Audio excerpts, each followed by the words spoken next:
Hi, I'm Christopher Dunnigan. This is HandmadeInVermont.com, and today we're talking about the Hubbardton Forge Brooklyn Double Shade Art Glass Mini Pendant.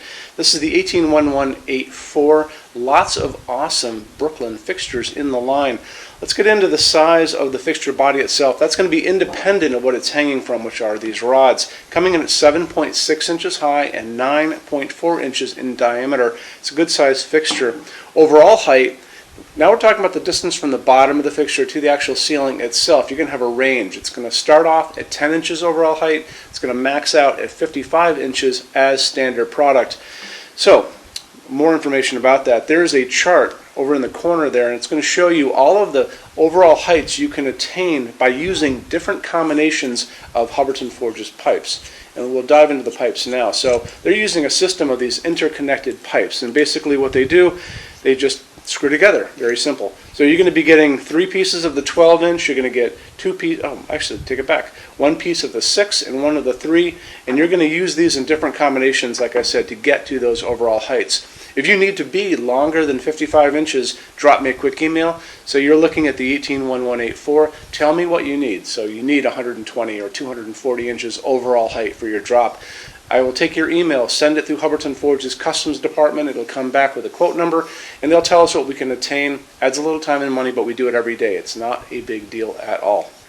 So, moving on from there, let's talk about how to put this together. So, you're going to see there's also, way on that side of the page, there is a link. It says, click here for installations instructions PDF. So open that up for me and you can kind of follow along. We can talk about, there's a full parts list that you're going to see there. It's going to show you the pipes again. And we basically put down a couple towels and we put the fixture body at one end and we kind of work our way going this way. So you're going to take the wires and you're going to slowly put them through the parts one by one, and then you're going to be exiting what's called the canopy up on the ceiling, but you're going to put it all together on this towel, and then you're going to put it up afterwards. So you're going to put those wires through those pieces one by one, then you're going to screw them together just like this. Okay, back in again, and like I said before, there's almost no seam here. It's incredibly clean. And then eventually those wires are going to be exiting that canopy that I talked about a second ago. And once you're done that, it's all done basically. You're going to put your bulb in and you're good to go to put it up. So canopy up on the ceiling, 5.5 inch round. It's going to go over your standard 4-inch junction box like that. This is slope ceiling adaptable already to 45 degrees. There's a knuckle right here at the top of this, just like your finger, and it's going to allow that to be slope ceiling adaptable to 45. So you're all set up there. Let's get into lamping on this. It's going to be using medium base. This is also called an E26 porcelain socket facing down. It's going to just take a regular light bulb basically. So it's very simple, nothing too extraordinary. But we're going to talk about the bulb, the design preference that you see in the photograph of this. You can use almost any bulb in this because it'll accept a pretty big bulb, and this is a very big bulb we'll talk about in 2 secs. So, as far as incandescent go, you're maxing out at 100 watts because of the heat generated by an incandescent bulb. When you get into LED, it's really about whatever you can get into this. So this is a E26, I think. The largest bulb that you can get into this, the one that everyone is probably going to be using in these other Brooklyn fixtures, what is this? This is a G40. I don't get a chance to use these very often, but it's a beautiful light bulb in its own right. And a G40 is basically, looks a lot like Hubbardton Forge's glass on their other fixtures. And you'll notice this is the one that fits into this. You can't, like when you look at this fixture just straight on and you don't even know that this is a bulb, you would probably think it was a piece of Hubbardton Forge glass because it can mix in with all the other stuff in their line. I bought this light bulb at a True Value hardware store in Rutland, Vermont, and it's a 100-watt incandescent G40. Easy to get. If I found it here, you can find it wherever you guys are.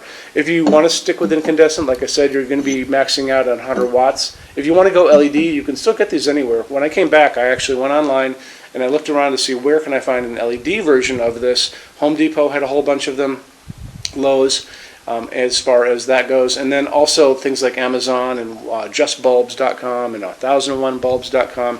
Easy to get. But G40 is where you want to go with this. These come clear like this. If you want to do that, that could be a cool look. But most people are going to go for this opaque white. As far as LEDs go and the color of the light coming out of the LEDs, I talk about the color of the light all the time. So 2700 Kelvin, it's going to be that super yellow light, kind of like a setting sun. That is all the same light that comes out of a halogen bulb, the same color of light. That's 2700K. Way on the other side of this is going to be what's called daylight. Daylight sounds warm. It's not warm. That's that bluish white light you get out of LEDs. That it's kind of like a hospital waiting room. That is a 4,000, 5,000 Kelvin on the Kelvin scale. So just make sure you zero in on those numbers when you're looking. It doesn't matter if it's on the box in the store or it's online. It's going to be pretty important. In the middle of all that, what we like to use in our showroom is called warm white. That's 3,000 Kelvin or 3,000 K, and that's what we use here because it mimics the light coming out of an older incandescent bulb that I like, and that's the light that's coming down on my desk. These are 3,000 Kelvin warm white LEDs, and that's what we like to use. This is a dimmable fixture. Make sure that it doesn't matter which side you're going. Incandescent have their own kind of dimmers. LEDs have their own kind of dimmers, and you want to make sure you tell your installer which one you're going to be doing, so they put the correct installed dimmer on the wall for you. Let's get into finishes now. If you're on the HandmadeInVermont.com website, look over on this side of the screen. Midway down, you're going to see a tab. It's going to say Finishes Help Guide. Click on that for me. There's going to be a video on there of me talking to you guys about the differences in Hubbardton forged finishes and how they can look on different types of forging. I'm going to be talking about a chart a little farther down on the page. You'll see it next to me here. It's going to kind of go over the differences between heavy forging and non-heavy forging, and it'll be talked about in that video. So it's really important that you kind of watch the video, use the chart. You can click on that chart on different things. So you can click on dark smoke and a big page will pop up and show you lots of different things in dark smoke. Click on burnished steel or natural iron, it'll do the same thing. But it's really important that you understand how Hubbardton Forge's finishes are kind of divided into translucent and opaque and how they can look on different fixtures.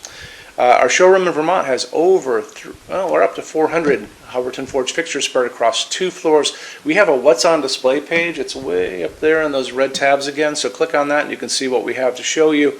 That changes all the time because we're always adding things as they come out. Showroom's open every day except Sunday from 11 to 6. We have an amazing clearance center here too. Clearance center stuff is 75% off MSRP. It's returns, discontinued things, and showroom samples.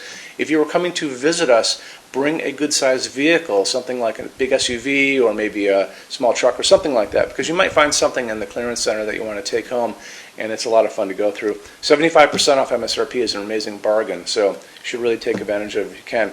Like I said, we're open every day except Sunday from 11 to 6. I'm here every day except Sunday from 10 a.m. to 6 p.m. Eastern Time. You can call us at 802-446-2400 during business hours. You can email us 24 hours a day, 7 days a week, all the time. We love to answer emails. When you buy your Hubbardton Forge fixtures from HandmadeInVermont.com, shipping is free to every state except Alaska and Hawaii. There's no tax if we ship out of the state of Vermont, and we're the only dealer with 90-day returns and no restocking fees. No one else even comes close to that. Some larger items are non-returnable. We'll always tell you about that. It'll be in the description thing, that part of the description underneath on the very bottom. So keep an eye out for that. We also offer a rush program.